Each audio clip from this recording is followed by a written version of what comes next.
I'd like to firstly compliment the chairman of ICAI, Mr.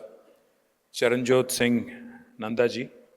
Sir, I'm truly delighted and truly happy that you're not in politics. क्योंकि अगर आप politics में होते, आपकी शेर व शायरी, आपका बोलने का अंदाज और आपका जो जोश के साथ बोलने वाला एक जो स्टाइल है, थोड़ा हमें भी प्रॉब्लम हो जाता. तो मैं बस जो आपने एक चीज़ कहा बड़ा अच्छा लगा मुझे. एक बड़ा मतलब बहुत ही ज़बरदस्त जो कपलेट आपने सुनाया, मैं रिपीट करने की कोशिश करूँगा. तारीफ की चाहत तो नाकाम लोगों की फितरत है. काबिल लोगों के तो दुश्मन भी कायल होते हैं. मैंने इससे बड़ा तो अभी तक आज इस बीच में कम से कम इस 2 साल में इससे ज़बरदस्त शायरी तो मैंने नहीं सुना. पर जवाब में मैं भी कुछ कहना चाहता हूं जो आप ही ने सिखाया मुझे अभी. वो पत्ते नहीं हैं हम जो शाखों से टूट जाए, वो पत्ते नहीं हैं हम जो शाखों से टूट जाए, आंधी से कहो औकात में रहें. तो मैं तो sir, I truly have loved every word of your speech. Thank you very much for inviting me here. To the dignitaries on the dais, Mr. Sanjeev Singhal, Sanjeev ji, Dayaniva Sharma ji, Abhay ji, my friend Sridhar Mupala ji, Mr. Reddy, who's the chairman of Hyderabad chapter, the former chairmans Mr. Ranjit Agarwal, Mr. Devraj Reddy, and to all the other dignitaries who are gathered here from the ICAI, I welcome you to this lovely city, Hyderabad, which is a vibrant and an innovative destination for global capability centers in India. Well, it pained me, in fact, when one of the speakers was saying, we are number 2 in GCCs. I promise you the day is not very far when we will beat Bangalore and will become number 1 in GCCs across the country. At the outset, I'd like to congratulate ICAI for convening this very forward-looking platform that brings together thought leaders, professionals, policymakers, and industry stakeholders also to chart the future of India in the global capability space. The theme is extremely sensible and extremely timely, from ledgers to global leadership, captures a powerful transformation that is sweeping our brilliant country today. It reflects how India's professionals, particularly chartered accountants, are moving from traditional accounting practices, from traditional roles, to becoming strategic partners in global business leadership. This also mirrors India's economic journey itself, from a support hub to global operations to a driving force in innovation, in governance, in compliance, and also in digital strategies. India today is the world's largest hub for global capability centers, hosting more than 1,600 GCCs, which enjoy the presence of more than 19 lakh professionals.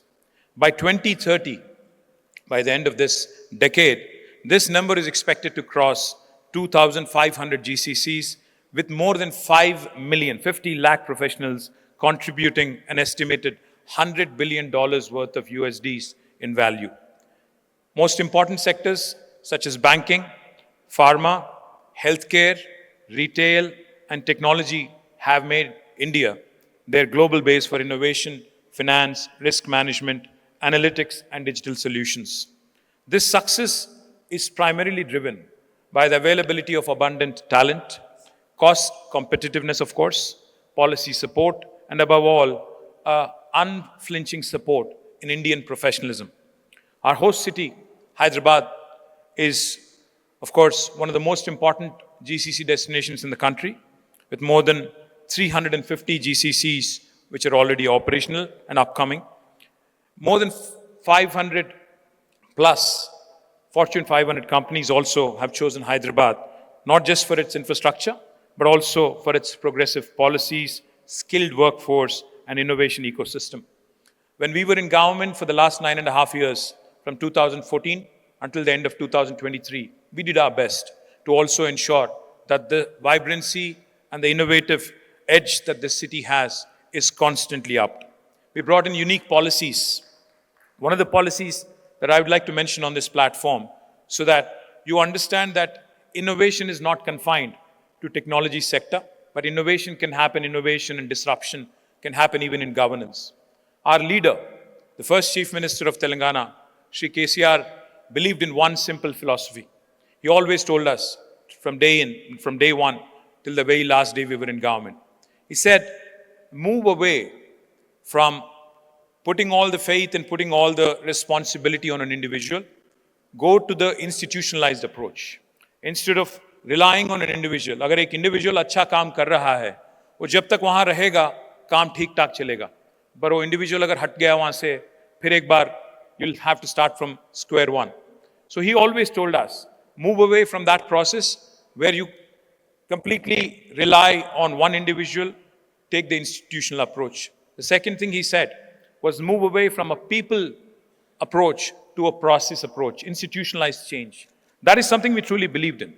As a result, the first piece of legislation that we drafted in the new state of Telangana was something called as the TS-IPAS. TS-IPAS stands for Telangana State Industrial Project Approval Self-Certification System. Unlike any other state in India, we are one state which had set a unique benchmark for ease of doing business. If you are a new enterprise starting a business, launching a business in Telangana, you actually don't need an approval from the government. You can hit the ground running. You can start your business on day one without any approval being sought or given by the government. No intervention from local government, no intervention from the state government, or no intervention from any other form of government. This is something that we pioneered and we championed, and as a result, today we've had a great deal of success on that. Now, for those of you who are wondering, how does this work? There is the regulatory compliance measures that have to be adhered to. The way it works is, you can hit the ground running, you can start your enterprise on day one, but parallelly, simultaneously, we request that you submit all the applications, all the details for regulatory purposes online. And once you submit all the details, you're expected to get an answer, yes or no, from the government within 15 days. If that does not come about, by statute, by legislation, on the 16th day, it's a deemed approval, it's a deemed yes, without even having any bureaucratic intervention.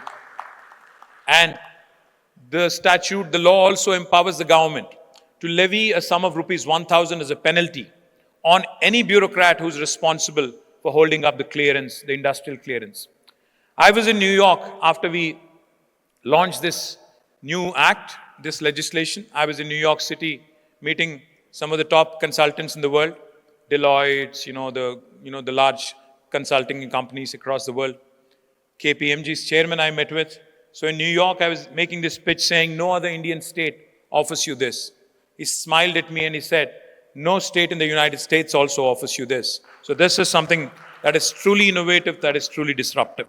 Not only TS-IPAS, as Mr. Nanda mentioned, what makes India attractive is the skilled workforce that we have, the professionalism that we exhibit. Now that's what we focused on also through an initiative called as TASK, Telangana Academy for Skills and Knowledge. That is again a brilliant institution that creates an industry-ready, talented work pool, which ensures that India continues to enjoy the edge by way of its think force and workforce, which continues to deliver even for global capability centers. And also, our agenda was very clear. We wanted to continue to invest in not only people, but also in infrastructure, physical infrastructure, digital infrastructure, all forms of infrastructure. Because if you really want to compete with the world, because in today's world, where we have people trotting the globe on a weekly basis, on a daily basis, you have to compete with the best in the business. So therefore, we have invested not only in policy clarity, not only in infrastructure in the form of our, once you come from airport into Hyderabad, like Sridhar was saying, a lot of people remark, a lot of people say, this is possibly a very different India that, we are seeing for the first time. How many of you have come here to Hyderabad for the first time? Please raise your hands if you can. Oh, not very many. For those of you who come to Hyderabad for the first time, and when you're entering Hyderabad to the outer ring road into the financial district area, you would see the dynamism, the economic prosperity, and the might that shows up in the form of skyscrapers in the form of a Manhattan-like approach in this beautiful city. But you also can see and can explore, because this is a 2-day session, I would also urge you to explore the older part of Hyderabad. Hyderabad is a beautiful city, which has got heritage, which has got history, which has got culture, which has, of course, got great many business opportunities, great many opportunities to collaborate and partner. I would urge you to have a wholesome experience of Hyderabad. Of course, we've invested heavily in infrastructure, be it the metro rail, which was the world's largest in public-private partnership. We also have invested heavily in roads, in flyovers, in underpasses, in industrial parks, in data connectivity, logistics. We also have invested heavily, like I said, in innovation, in skilling. In innovation, we have the world's largest innovation campus in Hyderabad. We not only have some of the world's largest GCCs, we also have the world's largest innovation campus in Hyderabad in the form of T-Hub and T-Works. We continue to invest in infrastructure, and even though I'm in opposition now, I urge you all to encourage your colleagues, your customers, your valued friends to continue to invest in this beautiful city and this beautiful country, Hyderabad and Telangana. I would also like to remind us here, I don't have to remind you of this, but still, nevertheless, ICAI has played a pivotal role in strengthening India's positioning as a global hub for capability centers and in preparing chartered accountants for leadership roles in this rapidly evolving ecosystem. Recognizing the rising importance of GCCs, I was glad to hear that this is the third GCC summit you're holding this year, and you're also doing one more in Pune, which is where I actually went to college for my post-graduation. And I congratulate Sir, and I wish you all the best to make it a huge success on 29 November.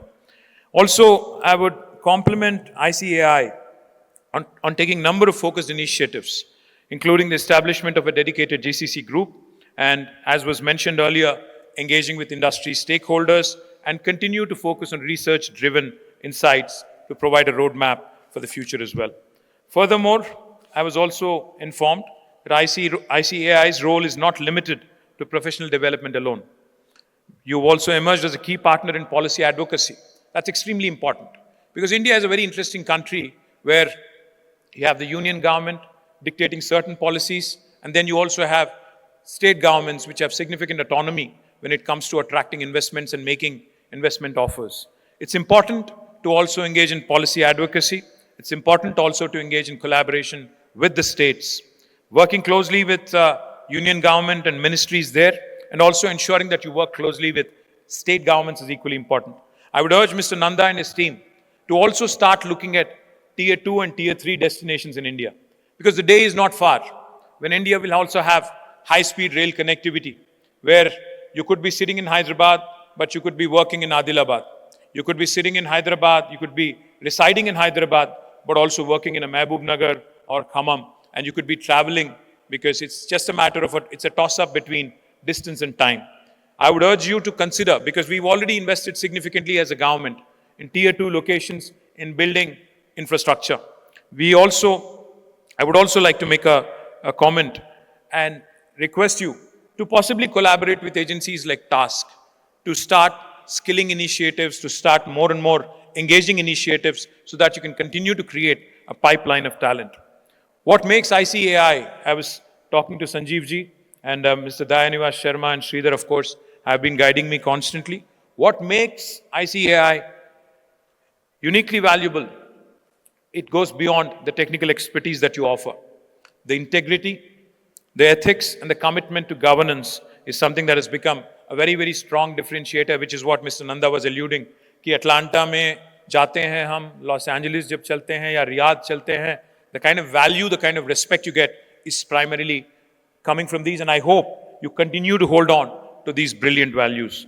I compliment all of you for this powerful blend of knowledge, technical knowledge, ethical grounding, and global vision, and continuing to create a pipeline of extremely talented chartered accountants. Today, chartered accountants are not merely number crunchers like some earlier speaker was mentioning. You are truly important and truly a vital cog in the wheel when it comes to risk management frameworks, enterprise transformations, and even digital finance initiatives, regulatory compliances across multiple geographies, of course, ESG and sustainability reporting, which is extremely important in today's world, and finally, in business strategies and decision making as well. I wish this summit great deal of success, and I wish you have fantastic dialogue over the next couple of days in fostering more and more multi-stakeholder approach, more and more collaborations, more and more innovation, and stronger pathways being forged ahead in days to come across the GCC ecosystem. Once again, I wish you all have a great experience in Hyderabad. Enjoy our biryani, enjoy our Irani chai. Please also enjoy the brilliant sights of Hyderabad and continue to stay vested and continue to stay interested in Telangana and Hyderabad. Thank you. Jai Telangana, Jai Hind.